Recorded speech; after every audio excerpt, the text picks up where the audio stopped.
आप सभी साथियों का स्वागत है दोस्त मेरे हमारे इस नए वीडियो में, एक शानदार वीडियो में और एक बेहतरीन से वीडियो में। क्योंकि आज हम लोग पढ़ने वाले हैं रसायन विज्ञान का एक सबसे महत्वपूर्ण चैप्टर, एक महत्वपूर्ण टॉपिक, वो है परमाणु। ठीक है, देखिए वास्तव में हम लोग के संग होता क्या है कि हम लोग केमिस्ट्री की पूरी रसायन विज्ञान को पढ़ जाते हैं, लेकिन हम लोग को ये पता नहीं होता है कि मेरे भाई अणु किसे कहते हैं, परमाणु किसे कहते हैं, तत्व किसे कहते हैं, यौगिक किसे कहते हैं।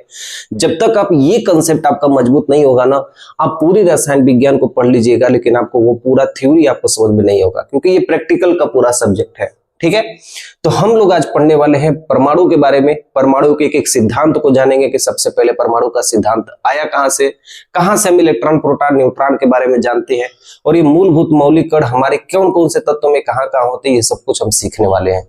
तो आइए, बहुत ही जोरदार क्लास होने वाली है, बहुत ही शानदार क्लास होने वाली है। वीडियो के लास्ट तक आप लोग टिके रहना और यहाँ पे देखिएगा कि आपको कितना सारा यहाँ से नॉलेज प्राप्त होता है। ठीक है, तो चलिए हम अपने वीडियो को स्टार्ट करते हैं। देखिए परमाणु होता क्या है। ठीक है, परमाणु कहते हैं किसको है, ये पहले समझिए। परमाणु किसी भी पदार्थ का वह सबसे छोटा कण है जो विभाजित नहीं किया जा सकता है। बिल्कुल आसान सा कंसेप्ट है, ध्यान से देखिएगा। मान लेते हैं हमारे पास एक लकड़ी है। ठीक है, ये लकड़ी मतलब स्टिक है। इसको आप 20 से काट देंगे, 2 भागों में बढ़ जाएगा। इसको यहां से काट देंगे, 4 भागों में बढ़ जाएगा। काटते काटते काटते काटते एक ऐसा भाग होगा, इस लकड़ी का एक ऐसा भाग होगा जिसको काटते काटते भाग एक आखिरी ऐसा भाग बचेगा जिसको आप नहीं काट सकते। मतलब मेरे कहने का मतलब है कि किसी भी पदार्थ का वह सूक्ष्मतम कण, सबसे छोटा से छोटा कण जिसको आप काट नहीं सकते हो, जिसको आप विभाजित नहीं कर सकते हो, वही कण हमारा परमाणु कहलाता है। बात समझ में? मेरी बात को ध्यान से देखिएगा, मैं आपसे कहना क्या चाहता हूं। मान लीजिए ये हमारे पास एक लोहा है। ठीक है, ध्यान से देखिएगा, ये हमारे पास क्या है, लोहा है। ठीक है, लोहा को रसायन विज्ञान में Fe कहते हैं। इस लोहा का एक कण जो सबसे छोटा, जिसको हम विभाजित नहीं कर सकते हैं, इस लोहे के एक कण को हम यहां पे अगर लेके आए, जिसको हम विभाजित नहीं कर सकते, इसके बाद इसको हम काट नहीं सकते हैं, ये सबसे आखिरी वाला कण है, इसी कण को हम लोग कहते हैं परमाणु। इसी कण को हम लोग क्या कहते हैं, परमाणु। ठीक है, ये परमाणु कितना मोटा होता है, तो मानव शरीर के, ठीक है लिखिएगा, मानव शरीर के बाल के मोटाई के 1000वां भाग। मतलब आप समझ रहे हो, मेरे भाई।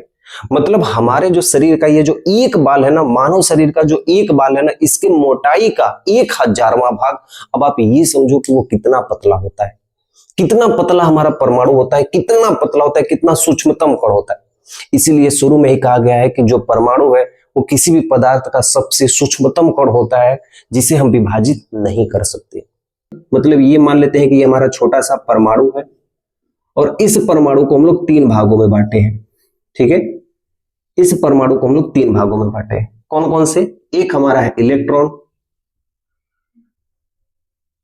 एक हमारा है प्रोटॉन, एक हमारा है न्यूट्रॉन। ठीक है, इलेक्ट्रॉन को E- से प्रदर्शित करते हैं, प्रोटॉन को P से और न्यूट्रॉन को N से। तो ये चीज आप लोग ध्यान दीजिएगा, अभी हम इसके बारे में अच्छे तरीके से पढ़ेंगे। अभी मैंने आपको सिर्फ ये सिखाया है कि परमाणु कहते किसको है, परमाणु आया कहां से है। परमाणु मानव शरीर के बाल के मोटाई का 1000वां भाग है। इस परमाणु को आधुनिक विज्ञान के अनुसार इसे हम 3 भागों में बांटे हैं, इलेक्ट्रॉन, प्रोटॉन, न्यूट्रॉन। तो मेरे संग आप लोग परिभाषा लिखिएगा सबसे पहले परमाणु की, कि किसी पदार्थ का वह सूक्ष्मतम कण, किसी पदार्थ का वह सूक्ष्मतम कण जिसे विभाजित नहीं किया जा सकता। ठीक है, वह सूक्ष्मतम कण, सबसे छोटा से छोटा कण जिसे विभाजित नहीं किया जा सकता, नहीं किया जा सकता,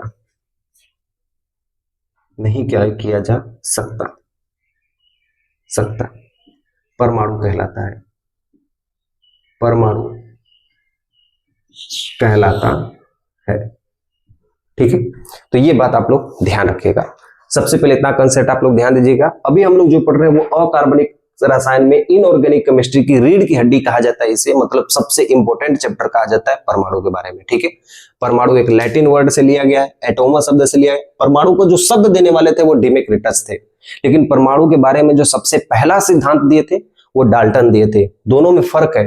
परमाणु नाम का जो शब्द है वो दिए थे डिमेक्रिटस ने, परमाणु का सिद्धांत सबसे पहले किसने दिया था, वो है डाल्टन ने। ठीक है, यहाँ पे ये कंसेप्ट हमने सीखा है, यहाँ पे ये हमने सीखा है। अब हम सीखेंगे कि हमारे जो सबसे पहले वैज्ञानिक आए थे, यानी जो सबसे पहले हमारे डाल्टन थे 1808 ईस्वी में, उन्होंने परमाणु के बारे में हमसे क्या क्या कहे थे। ठीक है, देखिए यहां तक आपको पूरा अच्छे से समझ में आया, बोलोगे हाँ भैया। देखो आपको यहाँ पे एक चित्र दिख रहा होगा, ठीक है, आपको ये चित्र दिख रहा है ना, ये कौन है हमारे, ये डाल्टन साहब है। देख रहे हो मेरे भाई, सबसे पहले परमाणु के बारे में इन्होंने ही बताया था। ठीक है, ध्यान से देखिए। अब मेरी बातों को आप लोग एकदम ध्यान से सुनिएगा। जब सबसे पहले परमाणु के बारे में डाल्टन साहब आए थे तो इन्होंने कहा था कि परमाणु को हम अपनी आंखों से नहीं देख सकते हैं, क्योंकि ये बाल की मोटाई का 1000वां भाग है, यानी सबसे सूक्ष्मतम कण है। इसको माइक्रोस्कोप से भी नहीं देखा जा सकता है। हाँ, परमाणु को हम 3 भागों में बांट सकते हैं, इलेक्ट्रॉन, प्रोटॉन, न्यूट्रॉन में। तो अलग अलग वैज्ञानिक है और अलग अलग वैज्ञानिकों ने, किसी ने इलेक्ट्रॉन की खोज की, किसी ने प्रोटॉन की खोज की, किसी ने न्यूट्रॉन की खोज की, किसी ने नाभिक की खोज की। इसके अनुसार ये बांटा गया। ठीक है, जो हमारे स्कूलों में पढ़ाए जाते हैं उस परमाणु की संरचना को यहाँ पे हम कर लेते हैं, फिर देखिए कि हमको क्या क्या चीज सीखने को मिलता है। देखिए, ठीक है, ये हमारा गोला बन गया। इस परमाणु के बीच में एक नाभिक होता है, इस परमाणु के बीच में एक नाभिक होता है, और इस नाभिक में कौन कौन होते हैं, प्रोटॉन, न्यूट्रॉन। तो ये परमाणु के बीच में क्या होता है, नाभिक होता है। ठीक है, इंग्लिश में इसको क्या कहते हैं, न्यूक्लियस कहते हैं। ठीक है, याद रहेगा आपको। इस नाभिक में कौन कौन होते हैं, इस नाभिक में 2 लोग होते हैं, एक हमारा प्रोटॉन होता है, ठीक है, और एक हमारा होता है न्यूट्रॉन। एक हमारा प्रोटॉन होता है, एक हमारा न्यूट्रॉन होता है। ठीक है, एक बात ध्यान रखना, जो प्रोटॉन होते हैं इस पर धन आवेश होता है। प्रोटॉन पे कौन सा आवेश होता है, पॉजिटिव चार्ज होता है, इसको कहते हैं पॉजिटिव चार्ज। क्या कहते हैं, पॉजिटिव चार्ज होते हैं। ठीक है, और जो न्यूट्रॉन होते हैं ये उदासीन होते हैं। क्या होते हैं, उदासीन होते हैं, यानी इसे हम कहते हैं न्यूट्रल। क्या कहते हैं, उदासीन, कोई चार्ज नहीं होता है। प्रोटॉन पे कौन सा चार्ज होता है, प्लस चार्ज। न्यूट्रॉन पे कौन सा होता है, उदासीन होते हैं। तो जब ये उदासीन है तो ये प्लस चार्ज है, यानी इस नाभिक में भी कौन सा चार्ज होता है, इस नाभिक पे भी धन आवेश होते हैं। तो ये क्वेश्चन बहुत बार एग्जाम में पूछा गया कि नाभिक पर कौन सा आवेश होता है, प्रोटॉन पे नहीं। क्वेश्चन ये पूछा जाता है हमारे एग्जाम में कि नाभिक पे कौन सा आवेश होता है। तो नाभिक पे कौन सा आवेश होता है, धन आवेश होता है। ठीक है, ये जो आपको बाहर दिखाई दे रहा ना, ये कक्षा, इसको कहते हैं कक्ष, इसको कहते हैं ऑर्बिट, या इसको कहते हैं कक्ष। इस ऑर्बिट में हमारा इलेक्ट्रॉन भ्रमण करता है, इस ऑर्बिट में हमारा इलेक्ट्रॉन घूमता रहता है। ठीक है, ये अस्थायी होता है, अभी हम इसके बारे में आगे चर्चा करेंगे। जो आपको ऑर्बिट दिखाई दे रहा है ना, इसमें इलेक्ट्रॉन होते हैं और ये घूमते हुए रहते हैं। ठीक है, ये भ्रमण करते हुए रहते हैं। ठीक है, तो ध्यान से, इसको हम लोग क्या कहते हैं, इसको हम लोग कहते हैं कक्ष कहते हैं, या इसी को हम लोग क्या कहते हैं, ऑर्बिट कहते हैं। ठीक है, इस ऑर्बिट में कौन होता है, इस ऑर्बिट में होता है हमारा इलेक्ट्रॉन। इस ऑर्बिट में कौन होता है, हमारा इलेक्ट्रॉन होता है। ठीक है, और हमेशा ध्यान देना, इलेक्ट्रॉन की जो चार्ज होती है, इलेक्ट्रॉन का जो आवेश होता है वो ऋण आवेश होता है। ठीक है, तो इलेक्ट्रॉन पे आवेश कौन सा होता है, ऋण आवेश, ऋण आवेश, यानी इसे हम इंग्लिश में कहते हैं नेगेटिव चार्ज। क्या कहते हैं, नेगेटिव चार्ज। ठीक है, अब ये जो आपको संरचना में आपको दिखाया हूं ना, कि इसे प्रोटॉन कहते हैं, इसे न्यूट्रॉन कहते हैं, इसे नाभिक कहते हैं, इसे इलेक्ट्रॉन कहते हैं, ये कक्षा में भ्रमण करता है, इसकी जो थ्योरी है, ये जो आपको थ्योरी दिख रही है, ये जो आपको स्ट्रक्चर दिख रहा है, इसको प्रूफ करने के लिए अलग अलग समय पे अलग अलग वैज्ञानिक आए थे। इसी चीज को प्रूफ करने के लिए अलग अलग समय पे अलग अलग वैज्ञानिक आए थे। कभी डाल्टन आए, तो कभी रदरफोर्ड आए, तो थॉमसन आए, तो कभी नील्स बोर आए, इसको प्रूफ करने के लिए, और वही आज हम लोग प्रूफ करेंगे। ठीक है, क्लियर हो गया यहां तक, बोलोगे हाँ भैया, सब कुछ अच्छे तरीके से समझ में आ रहा है। तो एक चीज ध्यान से देखिएगा, ठीक है, कि डाल्टन के परमाणु कब आए थे, 1808 ईस्वी में। ठीक है, सबसे पहला पॉइंट लिखिएगा, जो सबसे इंपॉर्टेंट पॉइंट है इनका, कि डाल्टन ने हमसे ये कहा था कि पदार्थ की सबसे सूक्ष्मतम इकाई परमाणु है। तो लिखिएगा, पदार्थ की सबसे सूक्ष्मतम इकाई, सूक्ष्मतम इकाई, ठीक है, कौन है? परमाणु है, ठीक है। क्लियर हो गया यहां तक? अगला पॉइंट लिखिएगा कि परमाणु अदृश्य है।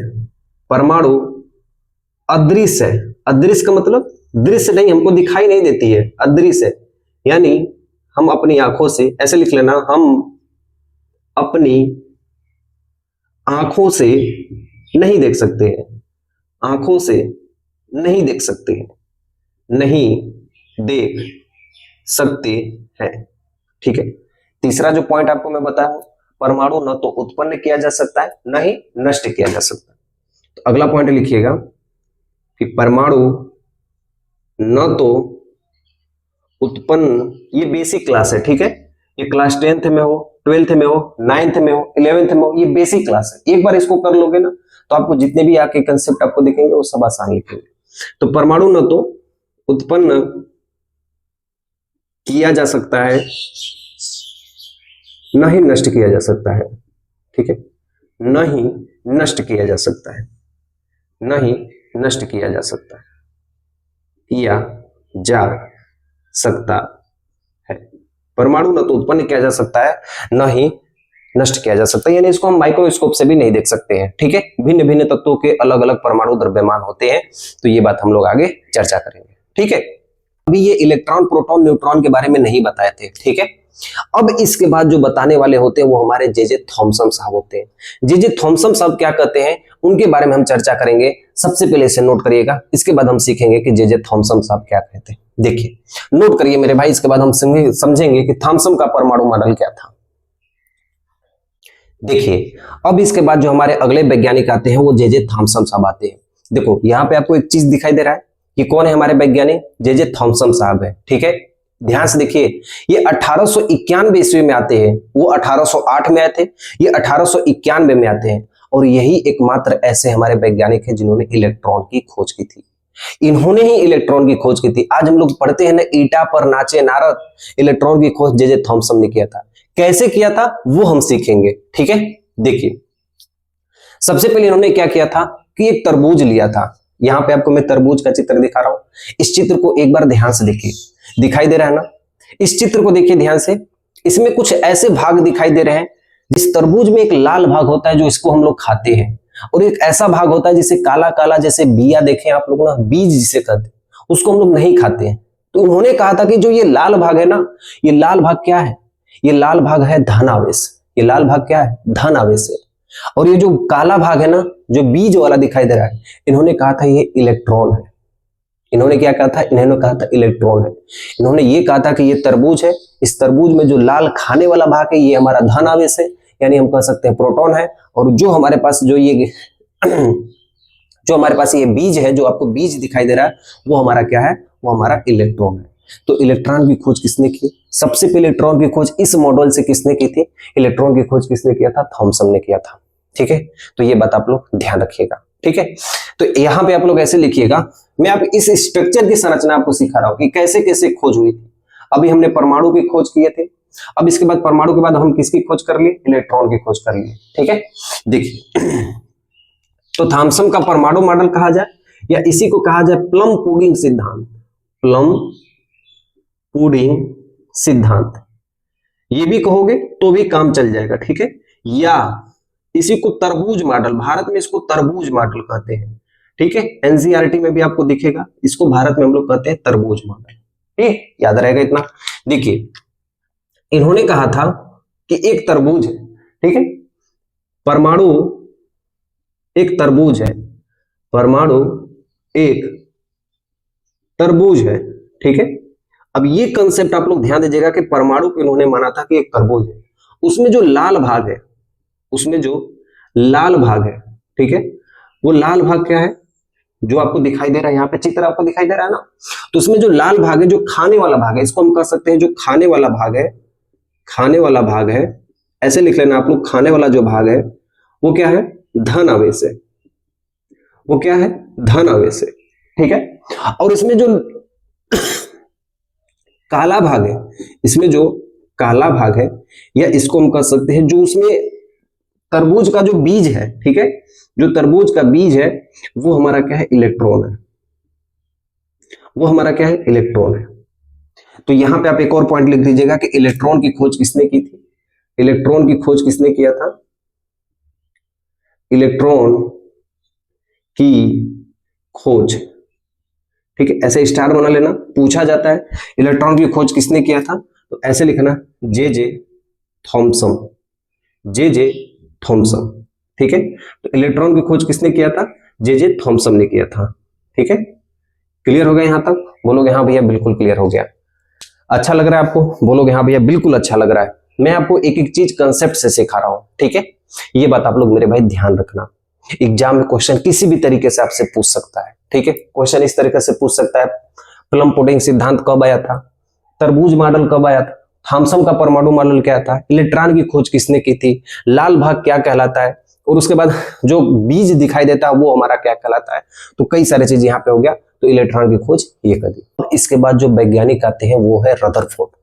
अब रदरफोर्ड क्या करते हैं, एक सोने की बहुत ही पतली सी परत लेते हैं और वहां से ये अल्फा किरण को भेजते हैं और वहां से ये खोज करते हैं नाभिक की, ठीक है। इलेक्ट्रॉन की खोज हमने सीख लिया, अब हम सीखेंगे कि नाभिक कहां से खोज आ गया, ठीक है। देखिए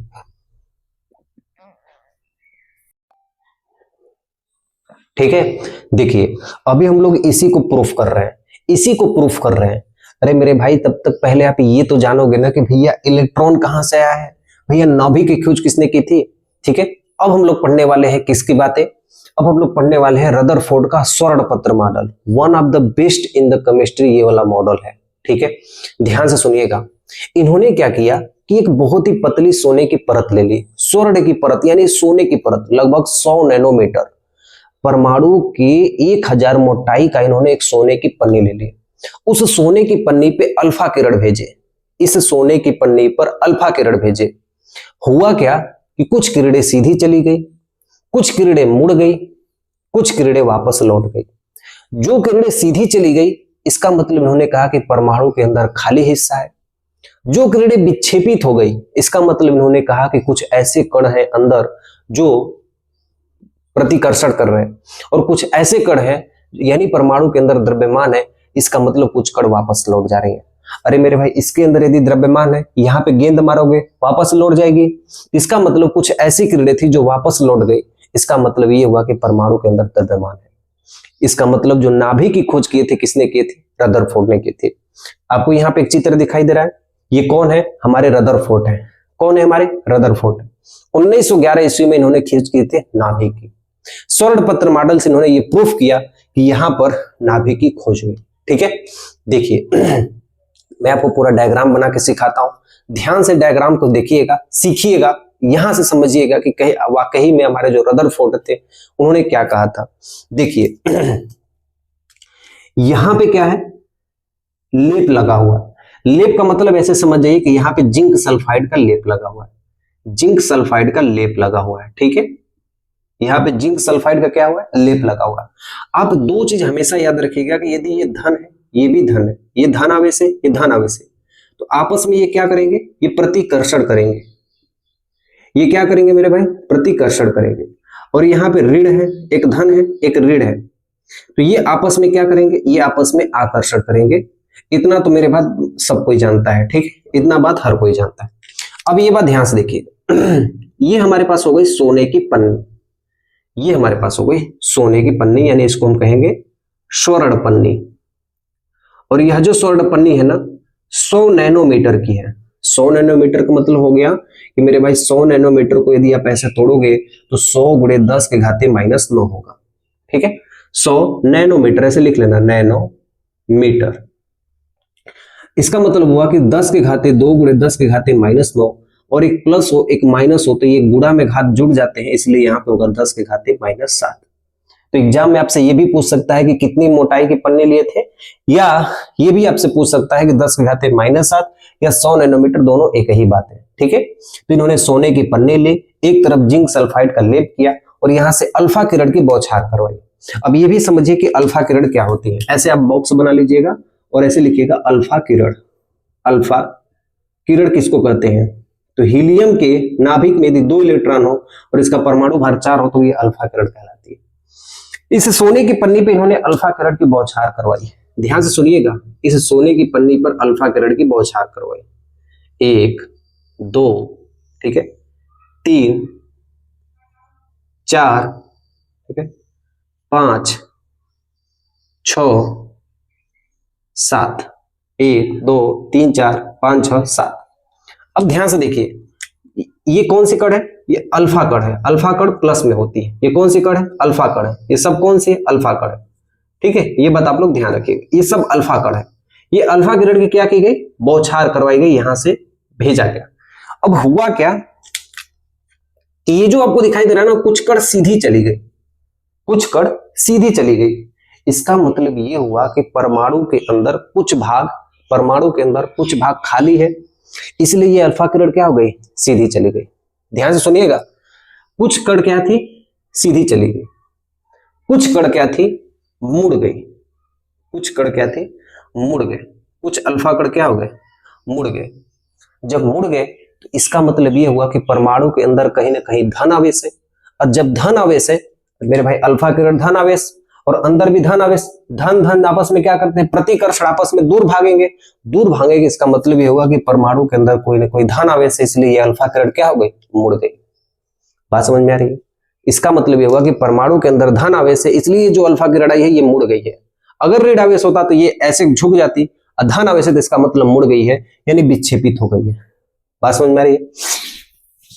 आगे देखिए, फिर उन्होंने देखा कि कुछ ऐसे अल्फा किरण थी, लगभग 8000 अल्फा किरण को भेजा गया, तो उसमें 2-4 अल्फा किरण वापस आ गए। इसका मतलब परमाणु के अंदर कोई ना कोई द्रव्यमान है, और ये द्रव्यमान है, इसका मतलब ये अल्फा किरण क्या हो गई? वापस आ गई। तो इसका मतलब है कि इसके अंदर क्या है? द्रव्यमान। और इसी द्रव्यमान का नाम क्या रखा गया? नाभिक रखा गया। इसी द्रव्यमान का मान क्या रखा गया? नाभिक रखा गया। इसलिए आप कह सकते हो कि जो नाभिक की खोज है, ठीक है, ऐसे लिखना मेरे भाई कि नाभिक की जो खोज है वो किसने किया था? तो वो लिखना मेरे भाई रदरफोर्ड ने किया था। रदरफोर्ड ने किया था। नाभिक की खोज किसने किया था? रदरफोर्ड ने किया था। ठीक है, नाभिक पर कौन सा आवेश है? तो ये भी बात ध्यान देना, ये भी इन्होंने बताया था। दूसरा पॉइंट लिखिएगा ऐसे, नाभिक पर धन आवेश किसने बताया? धन आवेश किसने बताया? तो वो भी किसने बताया? रदरफोर्ड ने। रदरफोर्ड ने। ठीक है, क्लियर हो गया यहां तक? तो इस पॉइंट को, 2-3 ऐसे पॉइंट है जो इसके बारे में आप लोग लिख लीजिए। कभी भी आप यदि आप देखेंगे तो आपके लिए बहुत ही आसान लगेगा। ठीक है, तो हम रदरफोर्ड के बारे में कुछ यहाँ पे 1 2 3 पॉइंट आपको लिखवाएंगे, वो पॉइंट बस आपको ध्यान से लिख लेना है। ठीक है, देखिए ध्यान से देखिए,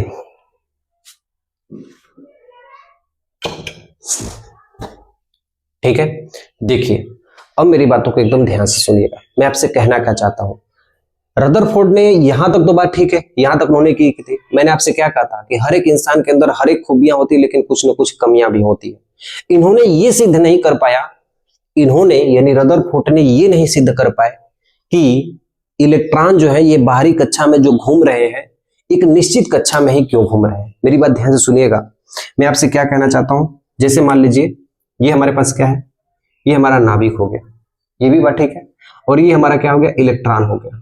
ठीक है, ये भी बात आप ध्यान से समझिए। इन्होंने ये सिद्ध नहीं कर पाया कि मान लीजिए ये माइनस ये प्लस है, और मैंने आपसे एक ही चीज कहा था ना कि प्लस और माइनस आपस में क्या करते हैं? आकर्षण करते हैं।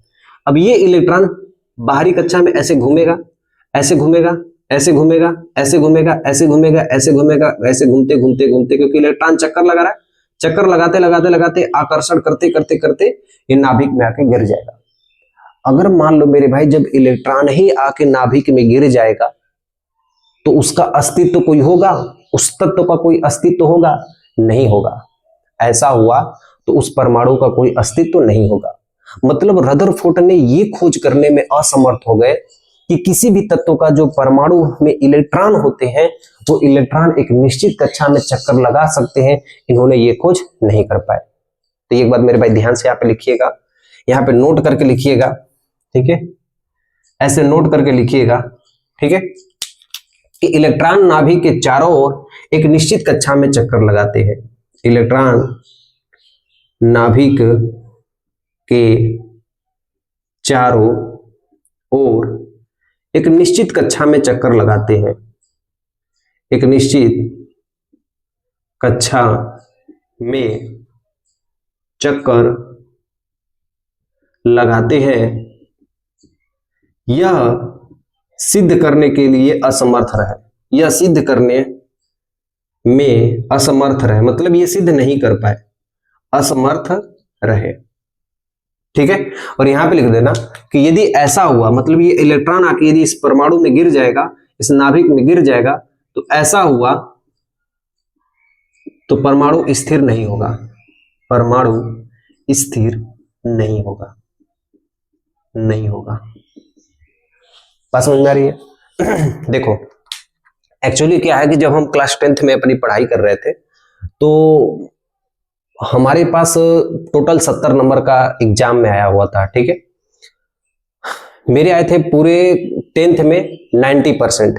ठीक है, 90% से थोड़ा कम है, मतलब 88% के लगभग मेरे आसपास मेरे रिजल्ट में आए थे।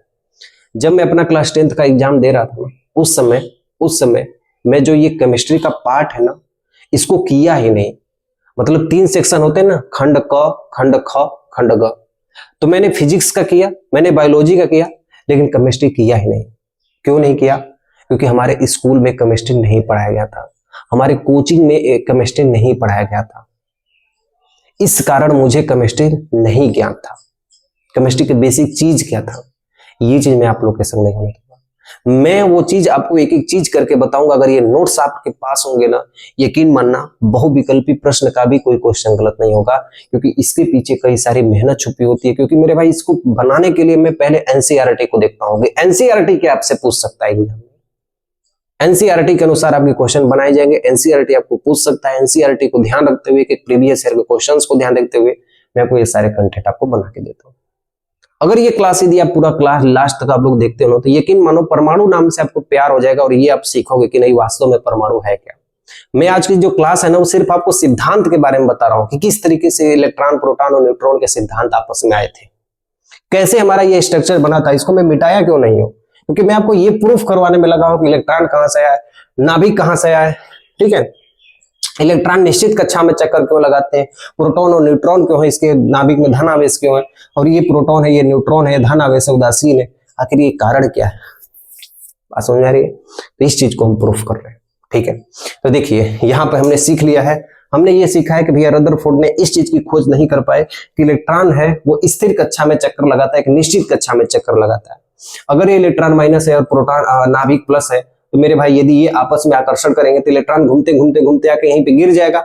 अगर ये गिर जाएगा तो ऐसा हुआ तो परमाणु स्थिर नहीं होगा। इसका मतलब है कि इलेक्ट्रॉन के चारों एक निश्चित कक्षा में चक्कर लगाते हैं। ये सिद्ध करने में हमारे रदरफोर्ड असमर्थ रहे। इसको सिद्ध किया किसने? नील्स बोर ने किया।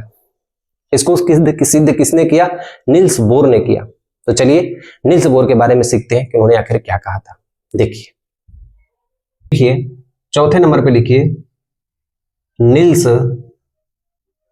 बोर का मॉडल कब दिए थे? 1913 में दिए थे। इसे हम बोर बरी मॉडल भी कहते हैं, बोर बरी मॉडल भी कहते हैं। इन्होंने ये सिद्ध किया था कि जो परमाणु में जो घूमने वाले इलेक्ट्रॉन होते हैं वो निश्चित कक्षा में चक्कर लगाते हैं, एक निश्चित वृत्ताकार कक्षा में चक्कर लगाते हैं। मतलब ध्यान से देखिएगा, मैं आपसे क्या कह रहा हूं। मान लेते हैं ये हमारे पास क्या है, ये हमारे पास नाभिक है। नाभिक में कौन है? प्रोटॉन और न्यूट्रॉन है। नाभिक में कौन होते हैं? प्रोटॉन और न्यूट्रॉन होते हैं। ठीक है, ये हमारा क्या है? एक कक्षा है, एक कक्ष है। इसी कक्ष के दायरे में ही हमारा इलेक्ट्रॉन घूमता है, यानी भ्रमण करता है। अब इन्होंने ये बताया कि यह इस गति से घूमता है, यह इलेक्ट्रॉन इस गति से घूमता है कि इसके बाहर भी एक बल लगता है। यह इलेक्ट्रॉन इस गति से घूमता है कि इसके बाहर भी एक बल लगता है। मेरी बात ध्यान सुनिएगा। एक तो अंदर कौन सा बल लग रहा है? अंदर एक बल लग रहा है, वो है आकर्षण बल। इलेक्ट्रॉन के अंदर कौन सा लगा रहा है? ये माइनस है, ये प्लस है, तो माइनस प्लस आपस में क्या करेंगे? आकर्षण बल, आकर्षण बल। और ये जब घूम रहा है ना, तो घूम रहा है तो बाहर की तरफ ये फेंकने की कोशिश कर रहा है। इसे हम कहेंगे आकर्षण बल हो गया। अब केंद्रीय बल, इसे हम क्या कहेंगे? अपकेंद्री बल, ठीक है, अपकेंद्री बल, अपकेंद्री बल, आकर्षण बल।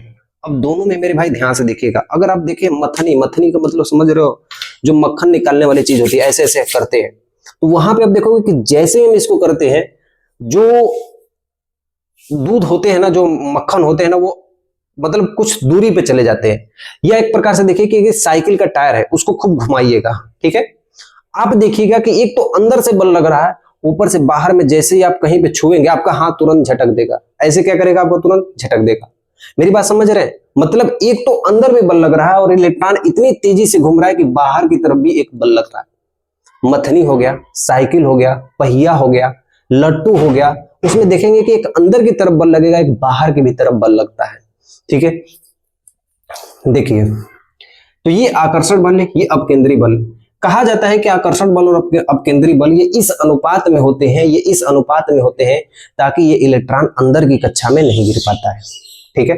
यही नील्स बोर का बोर बॉडी मॉडल था, ठीक है। तो यहाँ पे कुछ पॉइंट आप लिखिएगा, ठीक है, लिखिएगा कि नील्स बोर का मॉडल इन्होंने क्या कहा था कि इलेक्ट्रॉन, लिखिए, इलेक्ट्रॉन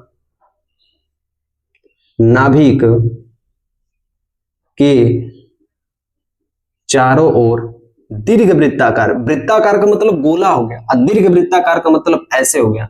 इलेक्ट्रॉन नाभिक के चारों ओर दीर्घ वृत्ताकार, दीर्घ वृत्ताकार, इलेक्ट्रॉन नाभिक के चारों ओर दीर्घ वृत्ताकार पथ में चक्कर लगाता है, पथ में चक्कर लगाता, पथ में चक्कर लगाता है, जिसे जिसे इसी को हम लोग कहते हैं कोष, इसी को हम लोग कहते हैं कक्षा, इसी को हम लोग कहते हैं ऑर्बिट, इसी को हम लोग कहते हैं सेल। जिसे कोष, कक्षा, ऑर्बिट, सेल कहते हैं, कहते। ये चीज आपको समझ में आना चाहिए कि मतलब ये कोष किसे कहते हैं, कक्षा किसे कहते हैं, ऑर्बिट किसे कहते हैं, सेल किसे कहते हैं, ये चारों एक ही चीज है। ये आपको समझ में आना चाहिए। आपको ये समझ में आना चाहिए कि नील्स बोर में जो कहा था, उन्होंने ये कहा था कि इलेक्ट्रॉन आखिर नाभिक में क्यों नहीं गिरते। इसका मतलब उत्तर ये हुआ, ये इसलिए नहीं गिरते हैं ताकि बाहर भी अपकेंद्री बल लगता है। यह अपकेंद्री बल इतना होता है, इस स्पीड के अनुसार इतना होता है कि ये इलेक्ट्रॉन को अपने कक्ष में स्थायित्व बनाए रखता है, इसलिए ये बाहर नहीं निकलता है। बात समझ में आ रही है? तो ये भी पॉइंट आप लोग लिख दीजिएगा, यहाँ पे जगह है, ठीक है। तो यहां भी लिख दीजिएगा कि बाहर लगने वाला बल और अंदर वाला बल ये दोनों आपस में बराबर होते हैं, इसलिए इलेक्ट्रॉन हमारा स्थायित्व होता है। ऐसे लिखिएगा, नोट में लिख दीजिएगा कि बाहर लगने वाला बल और अंदर लगने वाला बल बराबर होता है, और अंदर लगने वाला बल बराबर होते हैं, अंदर लगने वाला बल बराबर होते हैं, ठीक है। इसका मतलब हम कह सकते हैं कि इलेक्ट्रॉन एक निश्चित कक्षा में चक्कर लगाएगा। इसका मतलब हो गया कि इलेक्ट्रॉन एक निश्चित कक्षा में चक्कर लगाएगा। इतनी सी बातें आप लोग ध्यान रखिएगा। अब मैं आपको बताऊंगा कि कोष किसे कहते हैं, उपकोष किसे कहते हैं, कोष की संख्या कितनी होती है और कितने प्रकार के हम तत्वों को, कितने हम मैक्सिमम इलेक्ट्रॉन को हम अपने कोष में भर सकते हैं, ये मैं आपको सिखाने वाला हूं, ठीक है। देखिए, इससे पहले नोट कर लीजिए, इससे पहले लिख लीजिए, ठीक है। फिर मैं आपको बताएंगे कि कोष क्या है। कोष भी कई प्रकार के होते हैं, वो भी मैं आपको सिखा रहा हूं। लिखिए, कक्षा या कक्ष या ऑर्बिट, ठीक है, या इसी को कहते हैं कोष। ध्यान से देखिए, या इसको कहते हैं सेल। हमारे पास ये क्या है, नाभिक, छोटा सा नाभिक बना, ये हमारा पहला है,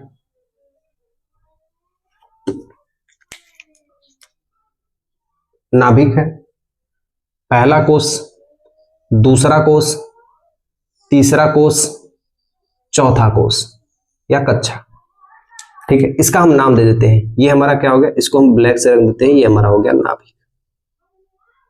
आपको समझ में आना चाहिए, मैं आपको किसी भी तरह बस समझाऊं। इस कक्षा में कौन कौन घूमते हैं, इलेक्ट्रॉन घूमते हैं, electron, electron, electron, electron. Niels Bohr ने यह बताया था कि इस कक्षा को हम लोग अलग अलग नामों से जान सकते हैं। वास्तव में हम लोग जो उन्होंने बताया था इसको हम के, एल, एम, एन, ओ, पी, क्यू के नाम से जानते हैं। टोटल कोष की संख्या कितनी होती है? 7 होती है। कितनी होती है? 7 होती है। किस नाम से जानते हैं? के, एल, एम, एन से नाम से जानते हैं। देखिए इस पहले वाले को हम लोग क्या कहेंगे? देखिए इसे हम कहेंगे 1, 2, 3, 4। ये भी हम कह सकते हैं, या इसको इस तरीके से भी हम कह सकते हैं। ये वाला हमारा क्या हो गया? के। ये दूसरा वाला क्या हो गया? एल। ये तीसरा वाला क्या हो गया? एम। ये चौथा वाला क्या हो गया? एन हो गया। बात समझ में आ रही है? अब देखिए यहाँ पे देखो ये पहला वाला है, नाभि के पास है। अरे मेरे भाई पहला वाला है, इसको ऐसे भी कह सकते हो, ये हमारा के हो गया, ये एल हो गया, ये हमारा एम हो गया, ये टोटल एन हो गया। तो टोटल कोष की संख्या कितनी होती है? कोष की संख्या कितनी होती है? लिखिएगा, कोष की संख्या टोटल कितनी होती है? 7 होती है। ठीक है, सातों आप लिख लीजिए, के, एल, एम, एन, ओ, पी, क्यू। इतने ही होते हैं, इससे ज्यादा नहीं होते। ये भी पूछा गया है एग्जाम में। ठीक है, देखिए नाभिक से पास कौन है? ये है। अब बताइए कि आपके घर के जो पास वाला घर है, आपका लगाव उससे ज्यादा होगा कि गांव के किसी छोर पे जो सबसे घर है उससे लगाव ज्यादा होगा? इसका मतलब जो पास है वो सबसे ज्यादा आकर्षण उसी से होता है। यानी नाभि के जो पास में है, नाभि के जो पास में है, इसका आकर्षण बल ज्यादा होगा। नाभि से जो दूर है उसका आकर्षण बल कम होगा। तो ऐसे आप लिखिएगा एक पॉइंट बना के कि सर्वाधिक आकर्षण बल। ठीक है, ये सब फैक्ट है, पूछे जाते हैं। ठीक है, सर्वाधिक आकर्षण बल, सर्वाधिक आकर्षण बल कहां होता है? के में होता है। ठीक है, सर्वाधिक आकर्षण बल कहां होता है? के में होता है। न्यूनतम आकर्षण बल, न्यूनतम आकर्षण बल, न्यूनतम आकर्षण बल, तो ये हमारा हो जाएगा एन में होता है। हाँ, यदि अगर 3 और कोष बना लोगे तो न्यूनतम आकर्षण बल क्यू का हो जाएगा। ठीक है, क्लियर हो गया? आगे देखिए यहां पे क्या हो रहा है? यहां पे हो रहा है कि जैसे जैसे ये दूरी बढ़ रही है, ठीक है, देखिए ऐसे आप लिख लीजिए, के, एल, एम, एन। के को हम लोग पहला कहते हैं, एल को दूसरा, एम को तीसरा, एन को चौथा कहते हैं। देखिए के, एल, एम, एन, तो नाभिक से दूरी क्या हो रही है? बढ़ रही है। नाभिक से दूरी, ऐसे आपको समझ में आ जाएगा। ये ट्रिक ही समझ लो कि के 1, एल में 2, एम में 3, एन में 4, तो नाभिक से दूरी क्या हो रही है? बढ़ रही है। जब नाभिक से दूरी बढ़ रही है तो यहां पे लिख लीजिएगा कि आकर्षण बल क्या हो रहा है? कम हो रहा है। आकर्षण बल क्या हो रहा है? कम हो रहा है। कम हो रहा है का मतलब सबसे ज्यादा आकर्षण बल किसका होगा? ऊपर का तीर है, मतलब ये वाला ज्यादा है, तो के का आकर्षण बल ज्यादा होगा, एन का आकर्षण बल कम होगा। क्लियर हो गया यहाँ पे? तो ये था हमारे पास नील्स बोर का परमाणु। अब इसमें ये बताए थे कि पहले कोष में कितने इलेक्ट्रॉन होंगे, दूसरे कोष में कितने इलेक्ट्रॉन होंगे, तीसरे कोष में कितने इलेक्ट्रॉन होंगे, चौथे कोष में कितने इलेक्ट्रॉन होंगे, यानी पहले कक्ष में कितने इलेक्ट्रॉन होंगे। तो इन्होंने एक नियम बताया। ठीक है, इन्होंने एक नियम बताया कि किसी भी कोष में, लिखिएगा ऐसे, इसको स्टार बना लेना, ठीक है, इंपॉर्टेंट है, कि किसी भी कोष में, किसी भी कक्ष में अधिकतम इलेक्ट्रॉनों की संख्या, अधिकतम इलेक्ट्रॉनों की संख्या 2n² होती है। क्या होती है? 2n² होती है। ये बात आप लोग ध्यान रखिएगा। यानी पहले कक्ष में कितना होगी? 2n², दूसरे में भी कितना होगी? 2n², तीसरे में भी कितना होगी? 2n², और चौथे में भी कितना होगी? 2n²।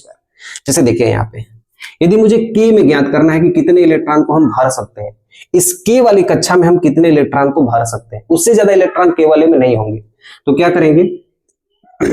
2 गुणे n, n का मान होता है 1। अरे भाई n का मान कितना है? k को 1 कहोगे, l को 2 कहोगे, m को 3 कहोगे, n को 4 कहोगे, तो n का मतलब हो गया संख्या। ऐसे लिख देना, n का मतलब हो गया कक्ष की संख्या। तो कौन सा कक्ष है? अभी ये पहला ही कक्ष है, इसलिए n का मान कितना रखेंगे? 1 और स्क्वायर कर देंगे, तो 1 के स्क्वायर 1 होगा और 2 का गुणा कर दोगे तो 2 हो जाएगा। यानी इस के वाले में अधिकतम इलेक्ट्रॉन कितने होंगे? 2 होंगे। ठीक है, बात समझ में आ रही है? एल में कितने होंगे ये भी ध्यान दीजिएगा। तो 2 गुणे n², n की जगह कितना रख देंगे? 2 रख देंगे, तो 2 गुणे 2 का स्क्वायर कर देंगे, इसलिए कितना हो जाएगा 2 गुना के 4 गुना के 8।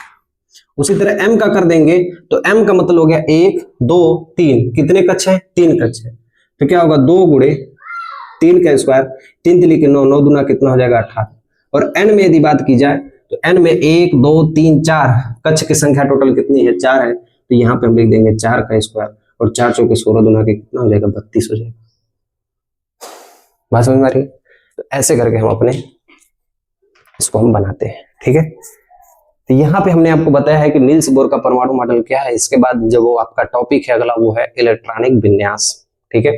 तो कैसी लगी आपको क्लास मुझे जरूर बताना मेरे भाई। मैं आपको पूरा ये क्लास में कंसेप्ट सिखाना चाहता था कि किस तरीके से परमाणु मॉडल आया और किस तरीके से ये नाभिक में इलेक्ट्रॉन प्रोटॉन न्यूट्रॉन की खोज की थी। हाँ, अभी हम लोग इलेक्ट्रॉन प्रोटॉन न्यूट्रॉन के बारे में अभी हम डिटेल में जानेंगे। इलेक्ट्रॉन का मान कितना होता है, इलेक्ट्रॉन का भार कितना होता है, इलेक्ट्रॉन कहाँ कहाँ होते हैं, इलेक्ट्रॉन को क्या क्या हम नाम से जानते हैं, ये सब कुछ हम अगले वीडियो में पढ़ने वाले हैं, ठीक है। वहां पे आप लोग चिंता मत करिएगा। नाभिक की त्रिज्या कितनी होती है, उसके बाद परमाणु की त्रिज्या कितनी होती है, ये सब कुछ हम सीखेंगे अगली वाली वीडियो में, ठीक है। तो ये मेरा पूरा बेसिक तौर है। मैं आपको ये पहले सिखाना चाहता था कि मैं अगर कोई क्लास स्टार्ट कर रहा हूँ, मान लो 11th का बैच स्टार्ट कर रहा हूँ या 10th का स्टार्ट कर रहा हूँ, तो उससे पहले आपको ये बेसिक समझ में आना चाहिए। अगर ये चीज आप नहीं समझोगे तब मैं आपको पूरा केमिस्ट्री पढ़ा के खत्म कर दूंगा, आपको कुछ भी समझ में नहीं आएगा। यकीन मानना, क्लास को पूरे साथ में नोट्स करते हुए चलना, और जो भी चीज मैं आपको सिखाऊंगा नंबर 1 सिखाऊंगा, ये बात आप लोग ध्यान रखिएगा। क्वेश्चन पूरा आपका बन जाएगा यहाँ से परीक्षा में, ये बात भी आप लोग ध्यान रखिएगा, ठीक है। तो मिलता हूं आपसे नेक्स्ट वीडियो में। क्लास कैसी लगी मुझे जरूर बताना। तब तक के लिए मेरी तरफ से सेवा समाप्त। ख्याल रखना अपना। जय हिंद।